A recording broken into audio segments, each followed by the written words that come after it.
Uh, it's great to see everybody here, people who were very close to Mick Sammon, God rest him, and people who were associated with the decade of commemorations in Kildare, and also our little committee that we set up to honour Mick's memory.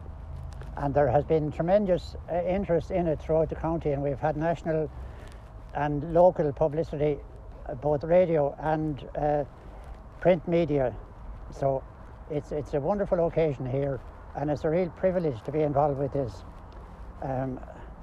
I was very fortunate throughout my whole life in being involved with the GAA at various levels, playing and later in administration and involved with coaching, and a lot of the people who have gone before us who were pioneers of the game, both hurling and football, and who led the association, former presidents whom I knew and who were very inspirational in my life. And one of the, I suppose, one of the best or most privileged time I had was being secretary of the GAA Centenary Committee leading up to 1984, when there was tremendous development of clubs and club grounds and histories and all of that kind of thing. And Eoghan was the person who led the way in Kildare with the seminal history of the county from the early years right up to 1984. And I thought that the connection with Mick through Brian, whom I knew very, very, very well, and in fact I'd say he was a very close friend whom I visited a few times in his latter years when he wasn't well, and I have his signature on my Pioneer certificate at home, which I treasure both as a certificate and Brian's signature on it from his time as secretary of the Pioneer Association here in Clane. Wonderful, wonderful man, very deep spiritual person, and it's through Brian that I have got involved in this because of the significance of Mick's role on Bloody Sunday, particularly because he was forgotten about for so many years. Fergus, can you check the time? 14 minutes past. Okay. Well, at exactly 3:15, Ryan will blow a whistle. Fergus will throw up the ball in symbolic remembrance of the beginning of the Bloody Sunday match, and then Eoghan will give an account of the happenings of Bloody Sunday. So after that then, at 3:25, when the shooting started, we have a list of all of the names and where they were from and so on, that everybody who's here can read one of the names. And we'll begin with the youngest person who was killed. He was 10 years of age. Ryan, you're almost 10. And would you like to read about that? So thanks to Corry and all of the Decade of Commemorations Committee in Kildare for their cooperation. And I think one of the long-lasting legacies from this is the presentation by the Sammon family of a commemorative shield which has been donated by the family to the county board to recognise referees in the county, and it'll be presented annually, possibly on county final day. So that's where we are. We've led up to the exact time, and when you're ready, Fergus, you can call on Ryan to blow the whistle.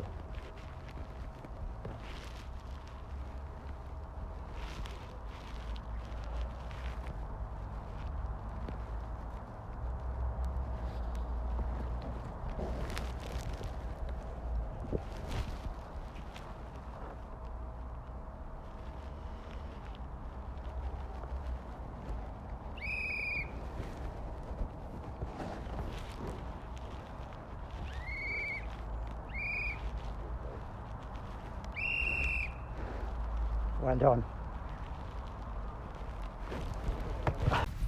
November the 21st, 1920 was probably the day that changed the course of the War of Independence. There are 2 or 3 things to be said about Michael Sammon, but let's nail exactly why we've been hearing so much about Bloody Sunday. The war had been rumbling on for a while, peace efforts had gone astray, and was likely to keep rumbling on at the same level, with a degree of savagery which we hadn't experienced before for a while in Ireland. But when the word of Bloody Sunday, the notion of soldiers going into a civilian crowd and picking off randomly, shooting them, spread around the world, the tide of public opinion turned, and the Hawks on the British side were talked out by the Doves, who decided it was time to start talking peace. Peace talks took a while. It was June before the following June before the truce was signed.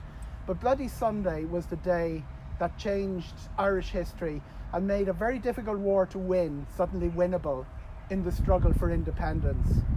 Michael Sammon has 3 important roles in this. He was almost a poster boy for the revolutionary struggle. Like Fergus and other members of the Sammon and Brian, he was handsome. He was about 5'8". He wasn't very tall, but he had a stature and a presence. And this was helped by the fact that he played at midfield with a very gangly guard called Larry Stanley.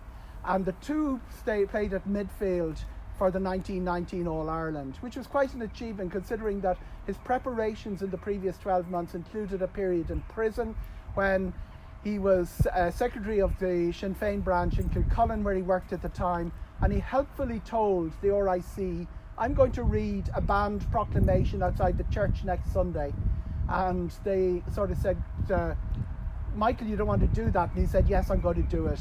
He was arrested about 3 days later and spent a time in prison. That made him very conscious of what prisoners' dependents needed. And he was a very central during the months of 1920 in organising funds to support prisoners' dependents. There was no social welfare. If your man was picked up by the Black and Tans and arbitrarily jailed as they were, you were at no income. That was the idea of the match on November the 21st, 1920, Dublin against Tipperary. The crowd was expected to be about 6,000 or 7,000. It was huge. These were two really important teams and everybody wanted to see them. And the match was delayed as we've just had the throw-in time. It was supposed to be earlier. It was delayed by about 30 minutes and there were 20,000 people in the ground at the time. That's when the trouble began to manifest itself. The soldiers arrived, the Black and Tans, and started shooting before they entered the ground.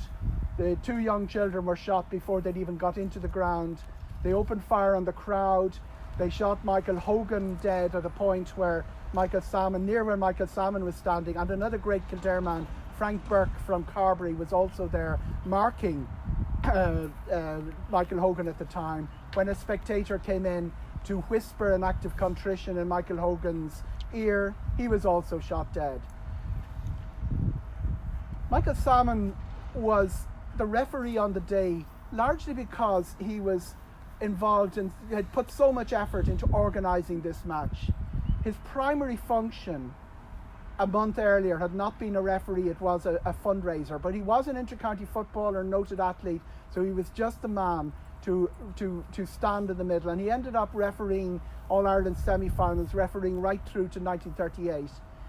His role in the struggle had been very, very important, probably more important than anyone, including myself, have alluded to in our writings, because the communications network to Munster, when he was in Kilcullen, all came through Michael Sammon. Kildare's role in the War of Independence we didn't have flying columns, we didn't have big ambushes. We'd won in Kill in 1920, but very, very little action compared with other counties. That was purposeful. Kildare's job was communications, and Michael Sammon's job in Kilcullen was to get those dispatches from Munster, where the war was going on in earnest, back up to Michael Collins and command going in the other direction, and all the other intelligence operations that were involved. He never spoke about this to his own family. He actually went to the grave in 1947, it's on the headstone, without having left a true record of all the things that he'd seen and done. And maybe knowing the Sammon family at Brian was a very, very fondly remembered teacher of mine, that was maybe what he preferred. But it has taken 100 years for a gathering such as this to pay full tribute to Michael Sammon, his role on Bloody Sunday as referee on the day, as organiser on the day, and in the achievement of an independent Ireland, which happened within 13 months of what was he dreamed of. I don't think he knew that when he set foot in Croke Park that day, and I think he would be not unhappy that it's taken 100 years for his name to be put properly across national media where it belongs. But for everybody here, I think, and especially Lorcan, we've done a good job in bringing the story of Michael Sammon to fruition here today, this afternoon in Clane.